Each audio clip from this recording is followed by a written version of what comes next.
Dr.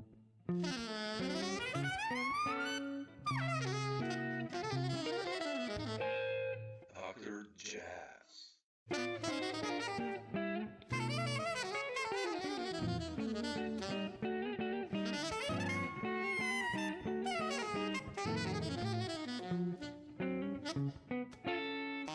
Burned some of my favorite records, and like so many people I talked to, the musicians you played with, like everyone was raving about your composing and the records you've done, you know, in the 90s, and about your compositions. And I wanted to start this talk with including me. You know, I listened to Windows Silver Bride for such a long time, and I love the tunes. And you know, what's happening with you as a band leader, and when is a new one coming up?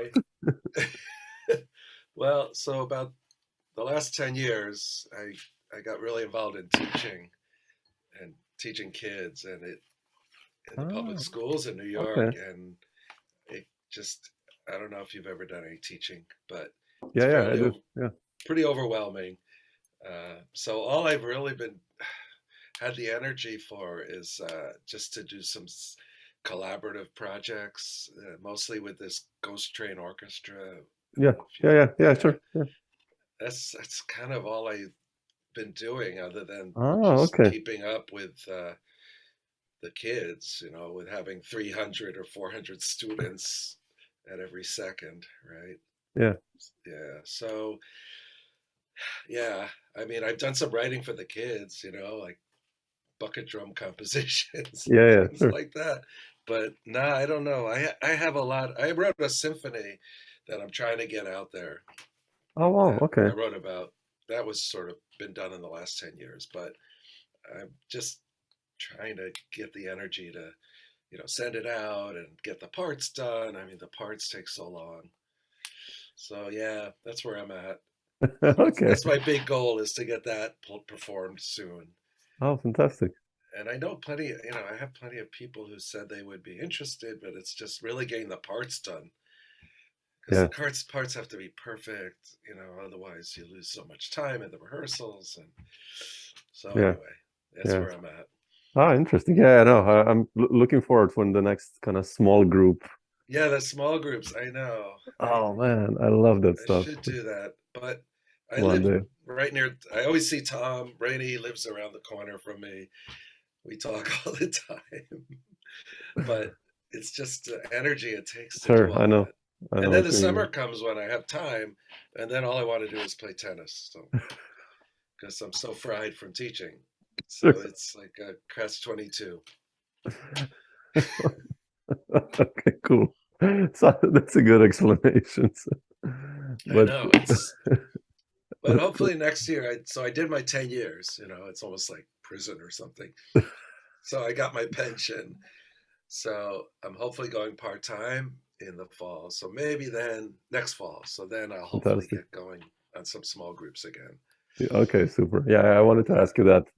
You know, you were so involved in the scene in the 90s and stuff, and I really want to ask you about that. But I want to go a little bit back, like, you know, I guess mid 70s or late 70s. What got you really involved for improvisational jazz, or when was the moment that you started to explore that? So I was at the University of Michigan, and they didn't really have a jazz program at the time, which is not the case anymore. They have like a whole third stream program there. But at the time they had nothing, only classical. So I was transferred to a school in Seattle called the Cornish Institute. Oh, yeah, sure. You know, a lot of people like Brad Shepik and a lot of people were associated with Break-In went there. Oh, yeah. Break-In Krause. And anyway, so that was cool because Gary Peacock was there and people like that. So that pretty much got me open to Art Landy was also. Oh, really? Oh, man, amazing. Yeah. Yeah, Art Landy and Julian Priester was there too. Wow, that's a lineup. And Jerry Granelli. That's where I met Jay. And wow. So yeah, it was sort of great influences to have. And Ralph Towner lived there too, and I would go hear him a lot. Wow, amazing. Perform. And I mean, that, you know, it wasn't really the that's not really the style I ended up being involved with or trying to emulate at all. Yeah. But it was a great influence. Oh, sure. Yeah. Definitely. Yeah. Yeah, I used to get a drummer and I used to meet with Gary Peacock every weekend, and we would just play free. Because he didn't have that many people to play with, I guess.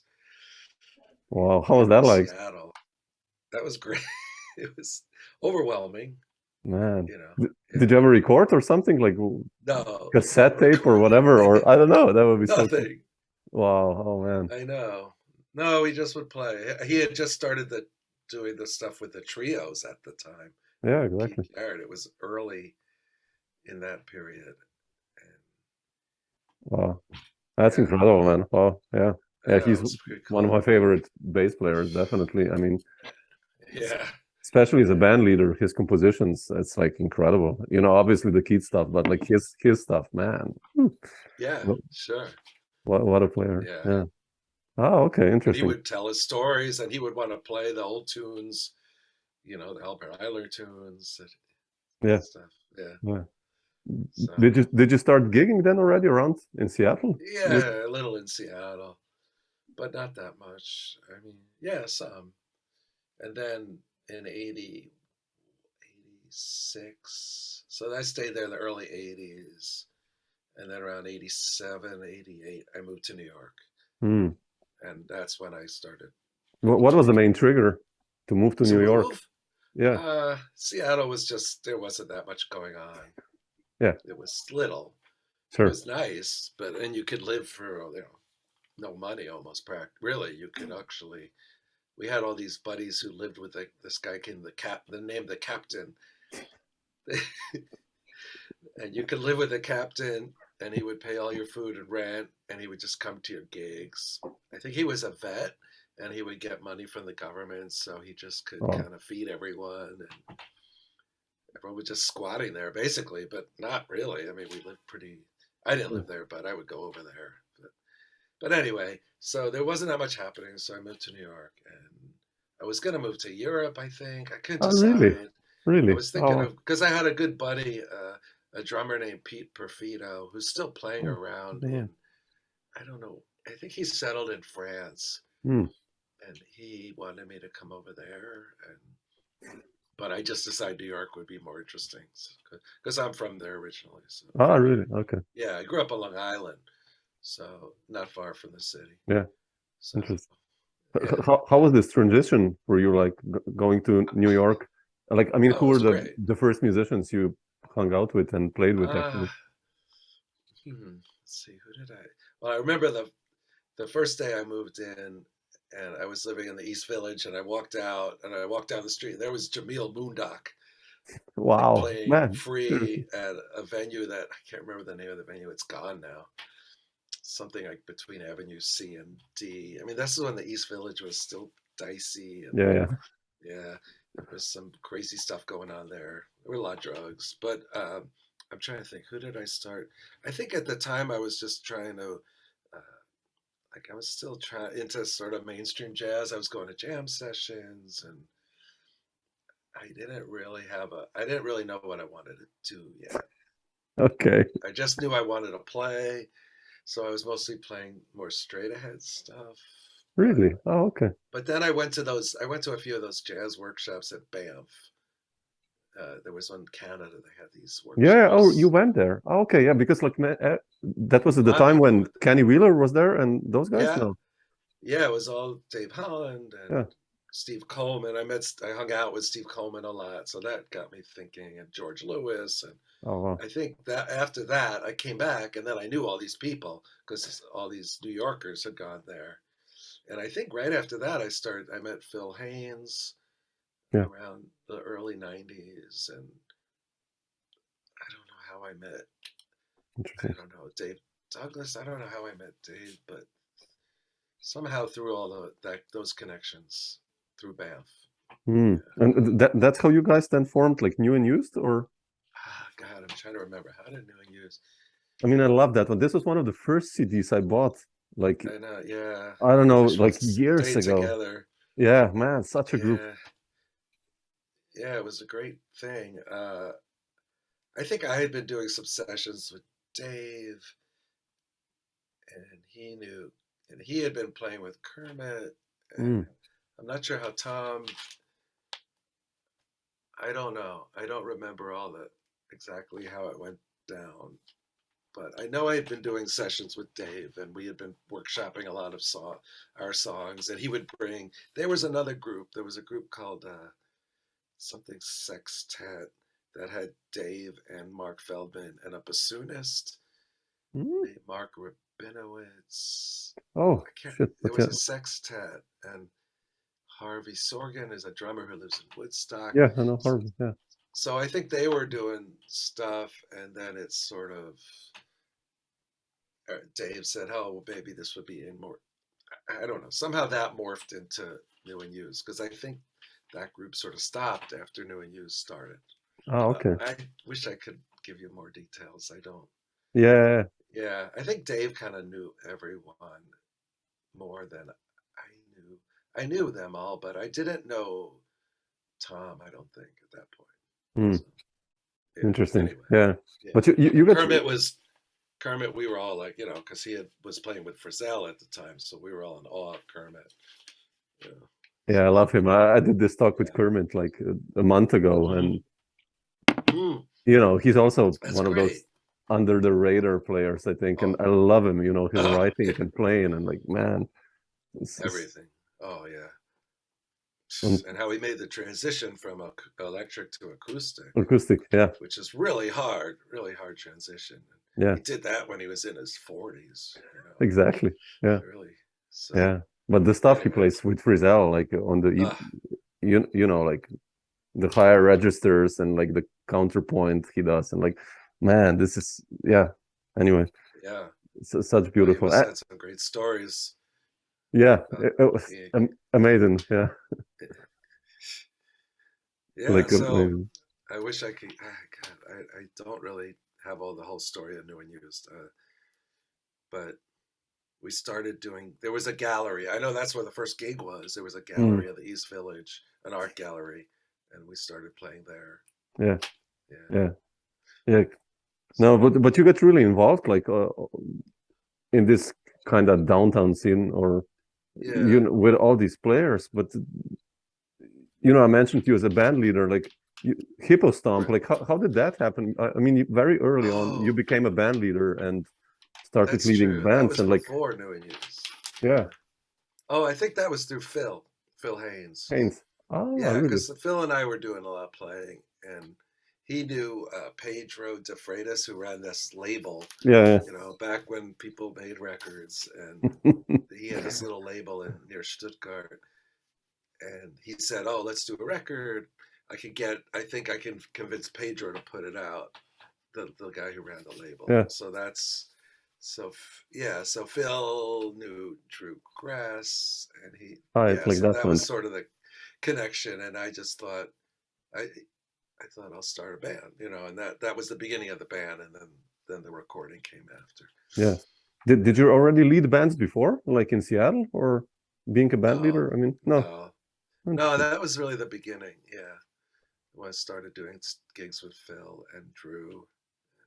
Were you comfortable in that role, like becoming a band leader? That's usually a big thing for everyone. So like, I don't remember it being so big a thing. Okay. I don't remember. It just was fun. I don't know. It was fun. Yeah, exactly. Yeah. I mean, the business side was a little daunting. It still is. It's just definitely. Get people to gigs. But anyway. Yeah. So. How was your view on? Your name keeps popping up on so many records and kind of the same players keep, around, like Mark Feldman and Tom Rainey and you and Kermit, and I don't know, later at Jamie Sapper, Andrew D'Angelo, all these guys from this late 80s kind of New York scene. How was the scene back then? Like, did you guys do sessions and gigs, and do you remember, like, compared to years later? Yeah, it was great. The Knitting Factory was just, you could go there any night and see a zillion of your friends, either hanging out or playing. And and people were just doing sessions, either improvised sessions or bringing music they were working on. So it was pretty open. I mean, it continued through all the 90s, I think, till the Knitting Factory closed. That was a big jolt, you know. I don't remember what year that was. Sort of the community kind of dispersed a lot after that. And then I sort of dispersed because I got more into teaching and all. So, but yeah, it was great. I mean, it was nice. I mean, not that the Knitting Factory really paid anybody anything, but they made a nice home, and they did. I mean, I have to say they were great. They booked a few tours for me through their Amsterdam office. So they were. It was nice. I Michael Dorf did a nice, great thing. I wanted to ask you that. Yeah. Well, when was the first time you went to Europe, actually? Oh God, I think Phil had a band. We had a band called Four Horns and What? Exactly. I talked with Phil about it. Yeah, exactly. And I think we were doing a tour, and it was the same year that we played at Murs, and I think also New and Used played at Murs that same year. Something. Oh, really? Oh, wow, I didn't know it. I think it must have been around 90. I don't know. I have to look. Yeah. But around then. Interesting. Yeah. So. Well, but I wanted to ask you also, I listened the other day to this one album that Bobby did somewhere in Italy or something like that with this killing sextet, with Jamie and Cuong, and I think it's D'Angelo also. Oh, yeah. And what's your story with Bobby, actually? When does that begin? And I love that band with you. I mean, like, that's too close to... Yeah, that was a great band. Man. That was really great. I know. I don't know. I guess that was in the late 90s or mid 90s. That was mid 90s. Yeah. He just had that band, and we started touring, and I think we did 2 records. I think we did a few records. Yeah. But then it just was too expensive, I think, for him to keep doing, because it was just a lot of us. Yeah. And then he's just got really into doing his thing he would do that knitting at the Knitting Factory at the Tap Bar. He would do this other band, like a Miles Bitches Brew kind of kind of thing. Yeah. I think that after that band, the Sextet, it moved into that more. He just stopped doing that other group. But I don't know how I knew Bobby through some other connections, through different people, through a keyboard player named Steve Gabori. I had done some stuff with Bobby before. So anyway. Yeah, it's like when I check, the records I have you on, like your mid 90s must have been crazy, or not, or am I mistaken? Like, yeah, it was a busy time. It was good. Yeah, all the way till like 2002 or so. It seemed pretty, because then I was doing a lot with Erik's groups with Friedlander, and he was keeping us pretty busy. He had a lot of work. He did a lot of touring. Plus, so it's, but it's just funny too, because in 2002 my daughter was born, so everything kind of, it's just, it's tough when you have a kid to keep as but that's beautiful. That's the beautiful things. I mean, it's beautiful. And now she's in college, so I can try to get back to it a little more, hopefully. No, I spoke to Jerome Harris, and he did those 2 or 3 really amazing records in the early 90s, and I love that stuff, and I was like, well, Jerome, why didn't you continue doing the records?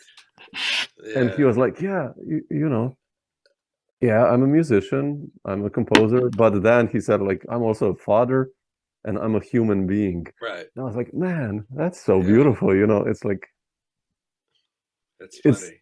It's nice doing all these records and everything, but in the end, it's also the other things, right? So yeah. It's funny you mentioned Jerome, because I was doing a gig with him with Marty Ehrlich about 8 or so years ago, and I was sitting in the we spent a half hour talking about how he was helping me how to teach guitar to kids, and he had a lot of great ideas. I was writing everything down. It's funny because he knows a lot about teaching too. Teaching, yeah. Yeah. Oh. That human side, how to get kids involved and having positive experiences early on. So, by the way, what Yeah. were the suggestions? I'm a guitar teacher as well. I'm a guitarist, right? So, Oh, what were his suggestions, by the way? I'm really curious. He liked the idea of just the littler kids, like third graders, doing an open G tuning. Yeah. So at least they could just start strumming and not Okay. have to put any fingers down. That was one of his big ideas, and it was a pain in the neck to retune, like all those guitars, but it was really worth it. Yeah. And then after that, what were some of his other? I don't know. He liked the idea of putting the little dots on the fretboards. Oh yeah, or colors. Yeah, I sometimes use colors with really small kids. Yeah. Yeah, so I color code everything. It helps. Yeah, definitely. Yeah. Interesting. I think he got me into that. It's more maybe some strum pattern. I can't remember everything, but yeah, I'm a pretty mediocre guitar player, but I mostly keep ahead of the kids. I just got to keep a little ahead of them, a little bit. No, but it's super. I teaching is. I think it's such a noble thing. I love teaching. Yeah. I really love it. I've been doing it also for 25 years already, and I don't know. Yeah, it's great. It's a nice thing to do. So, but yeah, I agree. I wanted to ask you about this busy period of, especially your involvement with Julius Hemphill also. Yeah. That was all through. I think Marty brought. I'd known Marty for a really long time. I mean, he was one of the first people I met. I went over his apartment in New York, just to buy a mouthpiece from him or something. We've been talking about mouthpieces ever since. That's the subject. Yeah, the main subject. But yeah, we had done stuff together, and I think he got me in or audition or whatever, and that's how I got involved in that group. And how's he like, Julius? I mean, I love his work as a composer. Yeah, I mean, it's great. Very easygoing.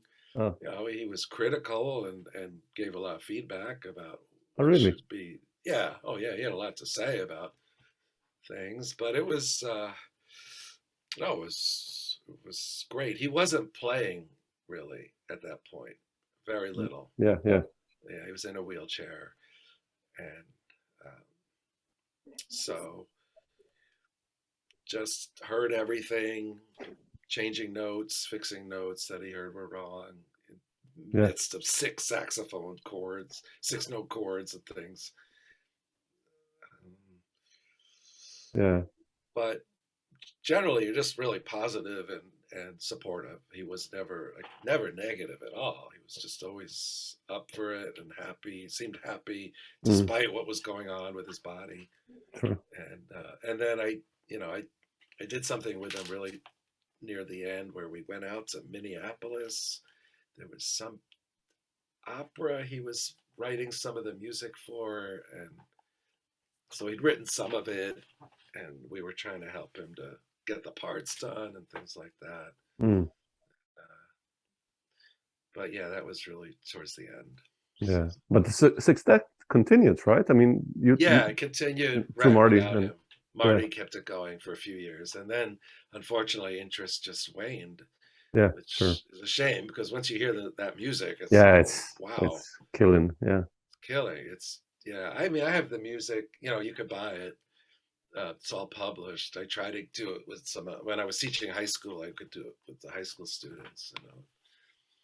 Yeah, it's incredible. But unfortunately, people aren't really, and it's. I mean, you don't.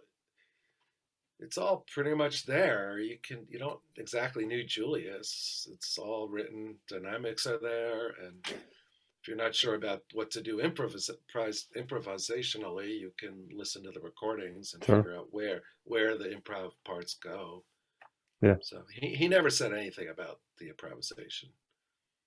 Julius, he never had he never wanted to give people comments about do this or don't do this. Never. Yeah, well, that's nice. Yeah, I mean, as long as he had amazing players. I think everyone pretty much had that experience with Julius. I don't know of anyone who had really any negative or experiences. He was always very positive. Yeah. Yeah. What was he an influence also compositionally or? Yeah. I mean, I did analyze some of the stuff.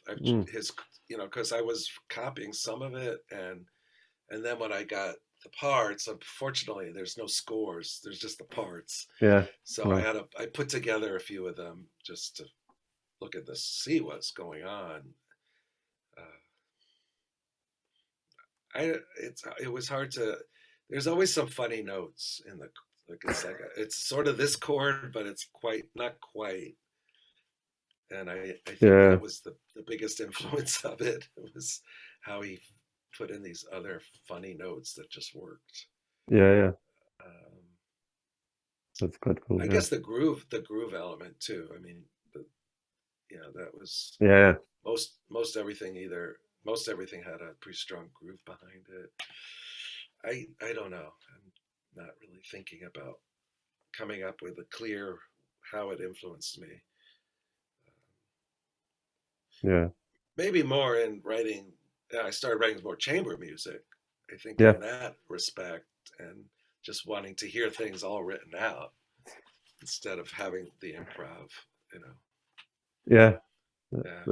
That's heavy. I also love that, but then it's like, meters of music, and people are always like, oh, okay. Yeah, it's nice, but yeah. But who were the players that influenced you? Oh, in this regard, if you go back. Well, compositionally, I think in the beginning, I listened a lot to Tim Burns stuff.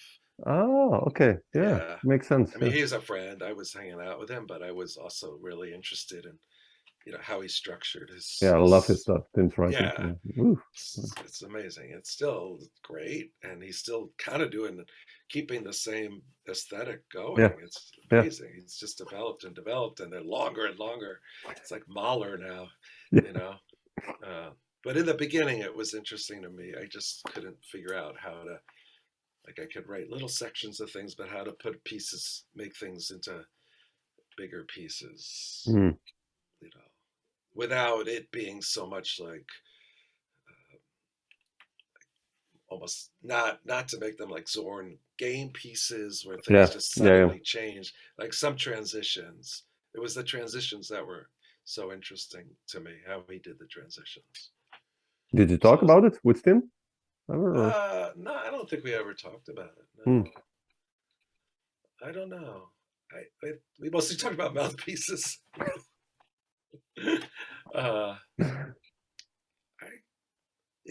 We used to talk about Julius's writing a lot. I know he was really influenced. Yeah, he was strong. You could hear it. You could really hear the influence, I think, in his music. Yeah, definitely. But I don't remember really talking about it much. No. But other influences, boy, that's tough. Let's see. Who were big influences? I mean, I liked a lot of the Bill Frisell trio at the time, in the early 90s, late 80s. That was a big influence, I think. And I don't know, so many. Did you ever play with Frisell, by the way? Not really. I did something a few years ago, or not a few years ago. It was like, I don't know, something in a large group at Lincoln Center or something, Americans. But no, never. Interesting. But he lives near here now. I mean, he moved back. Yeah. But no. But I'm trying to think. I know I should have thought of this through beforehand. Who are my major influences? Julius was big. Tim's music, Frisell. I guess I was just taken from everywhere. Yeah, sure. You know, like I Yeah. was doing I was playing with this country guy, Lyle Lovett. Oh, You know, really? so yeah, so I was taking some things. I tried some country influence and How did that happen? He was Oh, huge. actually He was through huge, right? Banff. Yeah, through Banff. Someone I met there was in his horn section and just asked Yeah, me if okay. I wanted to Oh, do wow. it. So I started because he was from Arizona. Like all his band was although he's from Texas. It's a long story, but most of the band was from Arizona. Anyway, that was that connection. So Okay, funny. Okay. I think just kind of everywhere, or you know, like I think Peacock, Gary Peacock, and all those people he liked and had us listening to, you know, like Albert Eiler and Yeah. the music of Ornette and those people. Yeah. I mean, you know, Zorn somewhat. I mean, I was definitely hearing a lot of those the game pieces, especially at that time. Although I didn't really do any of those type of pieces, but I don't know. I'll try to think of more as we go on. Sure. I think a lot. Oh, also a lot of classical. You know, I was listening. I remember a lot of Stravinsky, but like later Stravinsky, last period, like Agon, and then also Ligeti. Sure. I remember we were all like analyzing the etude, the piano etudes, and so yeah, a lot from contemporary classical. Yeah, it makes sense. Yeah, when I listen to your tunes, it's like, you know, you have so much counterpoint going on, and right. Well, I was studying a lot of counterpoint, and I was a bunch of us were taking with this. Well, one's first was Jacques Monod, who was this Frenchman who was taught up at Columbia, and then with Paul Caputo, like we were doing, you know, species counterpoint in the clefs, you know, using like soprano clef, and you know, and he taught the Schoenberg theory of harmony also, the harmony lyra. So you just kept going with the counterpoint and writing the progressions until you met, and and it took a long time, as you can imagine, right? I mean, you had to go through everything in all species, in all 5 species, for 2-part, 3-part, then 4-part, up through 5th species. So yeah, that took a lot of work. But a bunch of people were doing it, like Bryan Dry, you know, Bryan was doing it. Yeah, he did the whole counterpoint, and I think Mike McGinnis was doing it. And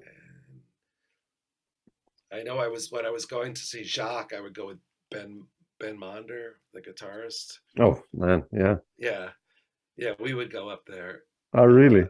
So he was really studying counterpoint a lot. Oh, that explains a lot. Yeah, how he composes and plays, actually. Yeah. Yeah, very right. Yeah. And he has the technique to do it. Oh man, I bought his compositions book, and it's just like, I'm struggling with 6 bars for 1 month. You know, like what's Ben? I mean, I lived with Ben for like a year or 2. Really? Queens, and it was great, but it was also sometimes just demoralizing because he could practice 8 hours no problem. Wow. It's just so disciplined. Wow. I just could never sit or stand that long, but it was a good influence because I did definitely practice more when I was around him. So. Yeah, he's a monster, man. He's just like, incredible player. Yeah. But so the counterpoint, I guess, was a big thing.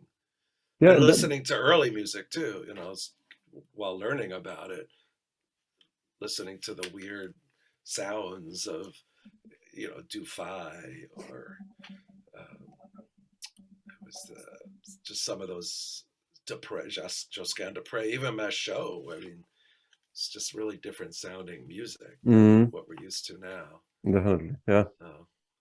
Yeah, that explains a lot. Yeah. You know, I mentioned your compositions in the beginning, and you know, like I said, lots of counterpoint, yet it's always so groovy also and rhythmical. And where does this element come from? The rhythm in your music? I don't know. I guess I just wanted it to feel good. Yeah, because it's so complex. Yet, odd meters and weird structures. Yet it's like, man, if you just listen to it, it's like, wow, that's cool. It's right to have it have a flowing kind of feel. I mean, it helped when Tom Rainey was playing it. Oh, because he could make anything feel really good. Exactly. So that was a big part of it. It was like, what can I write that will stump? Will be too difficult for Tom to make it feel good. But I don't think I ever. I mean, he just made everything sound easy to play and flowing. So amazing. That was great. Yeah. Like, what's your process when composing, or when you did compose? Like, let's say Jellyfish. I love Jellyfish. Like, I listened to that tune from Windows Silver Bright. Right. The first one. Like, boy, how do you write a tune like that or similar? Like, what was your process usually? I mean, I think at that time, some of it was like a little. I know I went through a phase that was pretty pitch class set. Thinking about pitch class sets, and then I would just start doing a lot of voice leading between different sets, and things sort of developed from there. Like, how can I get from here to here? And as far as, and then I guess there's a whole other side of what do I want this piece to be, and a feeling and a tempo and all that. So it was trying to move the whatever, how do you call it, the notes, the nuts and bolts of it towards the feeling.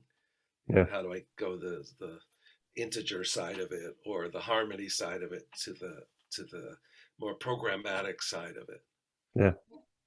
So that was sort of the process. That's interesting. Yeah. Did you write on piano, or? Some, but a lot of it I wrote away from piano. Yeah, I tried to write like that. Like one of those records, I think, one of the Hydra records, the one with Brad Shepik. I can't remember the one of those Hydra records. Polylogue, no. Yeah, that was written all the way from the piano. Oh wow, really? Yeah. Oh, and okay. That has a lot of counterpoint, I think, as I remember. So that was why I think I was just trying to stay away from. It's you want to try to hear things as much as you can in your head. And, I mean, I'm not a great pianist, so I can never really get it right anyway. So. You still have lead sheets for that stuff somewhere? Yeah, I have everything. Yeah. Oh man, are you interested in? Oh man, just like Jellyfish, if you can just make me one photo, I would love to see it. I got it how all. It looks Actually, like, I'm pretty organized. I got it. I'm looking up at my scores here and the parts. Yeah. I just want to see that, like how it looks like, how. Yeah. On the score, so.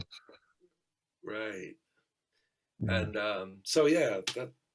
But my process, I think it changed over time, because then I got away from all that pitch class set sort of stuff. I kind of got moved away from that, but I was interested in learning, like some composers who took the pitch class set stuff and sort of combined it with thinking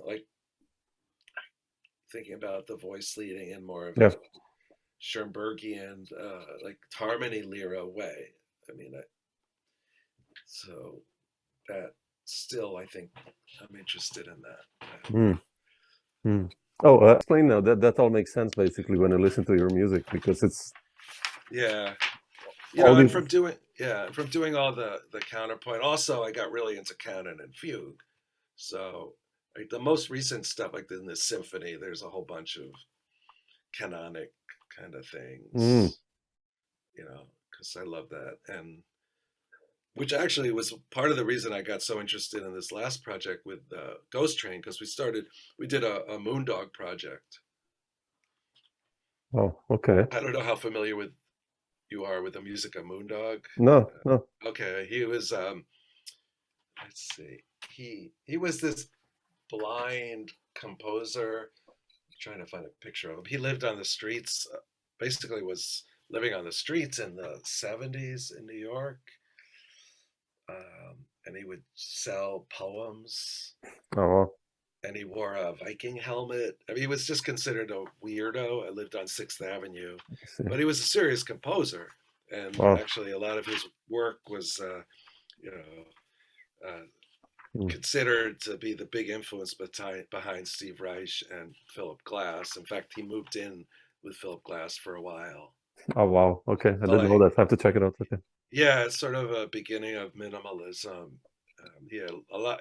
All his songs are either canons or they're these kind of repetitive pieces where it's just over and over. Maybe something little changes, orchestration changes, and you could see how Steve Reich took those ideas but combined them with a West African rhythmic influence, and Philip Glass sort of went with the Indian influence of raga and their whole approach to melody, but it kind of a lot came from Moondog. So anyway, he wrote a lot of canons, and we just did a whole project with the Kronos Quartet. Actually, it's coming out in like a year or something. Really? Oh, fantastic, man! Beautiful. Yeah, with some of them just playing our arrangements, and then us with them performing with a like a bigger group, like a 20-piece group. So beautiful. But anyway, so a lot of canons and a lot of I don't know. I'm trying to think of other influence. Messiaen. I really like the Quartet for the End of Time. Sure. That was a big influence on me, but not so much. There wasn't so much in jazz. I don't think that's It makes sense actually. When I listen to you, it's like really. It sounds so modern, yet you transferred it to a jazz context. That's why. Right. Well, I still want there always to be some improvising. Yeah, sure. Yeah. And I think it can be successfully incorporated. Definitely. Yeah. It's just, many people have done it, and I just don't. I'm not a big fan of just all free improvisation. I just feel like it needs to be somehow. Like it needs some glue or starting point. For it to exist. Me too. Yeah. And also to have I really still like the idea of using these improv sections as transitions. Yeah. Giving the player this assignment, so to speak, of getting us from here to there. Yeah. I love that. In the symphony I wrote, I did some of that. I did 2 versions. I did like one all written out and one version with improvisers. Oh wow! Okay, that's gonna be cool. So you need the right conductor, but and obviously the right players, but to just to use just to have the players do the kind of the transitions, I think would be really interesting. Yeah. Make it like a one. Although it's in 3 movements, it would really sound like a 1 movement thing because it never stops. Yeah. But it gives the listener a break because it's like not the whole group, right? You're just suddenly listening to 1 or 2 people, or at the most 3. So. Wow, man! Looking forward to hear that when it comes out. Figure it out. I gotta get it out there somehow. Next summer. Now that COVID's over, maybe the orchestras are back up more and things like that. Yeah. Well, hopefully, man. Looking forward to. Yeah, me too. To some new music by you, like. Yeah, I know. I've been talking, Mick Rossi, like he would be good for conducting it, because he's good at, he's a good conductor, good musician, good player, but he would really understand when to move things along and all that sort of stuff. So we've been talking, but we're getting there slowly. Oh, fantastic. Slowly. Super. Okay. Anyway. Cool. Great. I don't know. Yeah, but cool, Andy. Thanks for sharing some of these thoughts. I appreciate it. It's like. If you have any other questions. And I just wanted to ask you about. To me, I could write your replies. I will definitely. I just wanted to ask you about your compositional definitely style, which I think is like everyone I talked to, was like, man, but some of the hardest music was like Andy Laster's that we ever played, but it was so cool, everyone's hard, like, yeah. So I really wanted to talk to you about that. Yeah, I know. I always worry it's too hard, but then they always seem to figure it out, and it's not Oh that man, hard. no, exactly, yeah. It's when it's too hard, and it always stays too hard. It's not the good thing. Exactly. Yeah. True.